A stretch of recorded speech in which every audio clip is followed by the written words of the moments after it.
Jilani Jilani door తీ Jilani door తీ అబ్బో ఈ పోలీస్ కంటే డేంజర్. ఏం చేద్దాం?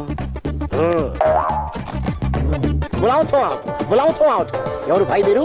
నేను ఎవరన్నా తర్వాత సంగతి. జిలానీ ఎక్కడ? నహీ బాహర్ గయా. మరి మీరెవరు? నాకి వాడికి అన్న. ఇది నాది మొమైద్ ఖాన్. అదేంటి అసలు పోలికే లేదే. ఉండదు. సలాం కరో. దండాలండి దండాలు.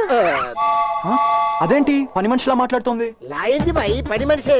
దుబాయ్ లో మాకి ఇంట్లో పని చేయడానికి వచ్చింది. అది ఇంటి పని చేసినది, దాని పని నేను చేసిన. కప్లింగ్ మీద దడదడ హబీబీ హబీబీ. నా డబ్బులు ఇస్తేనే పోతా. ఇంతకీ జిలానీ వస్తాడా లేదా? నాకి తమ్ముడికి ఇవ్వడానికి దుబాయ్ నుంచి గోల్డ్ బిస్కెట్ తీసుకొచ్చినాయి. తీసుకో. ఏటి ఈ గోల్డ్ బిస్కెట్లంతా వేటి? ఈ కొట్లో కొన్న చాక్లెట్లు కదూ? నాకు డౌటే. డౌటే? తీసుకో.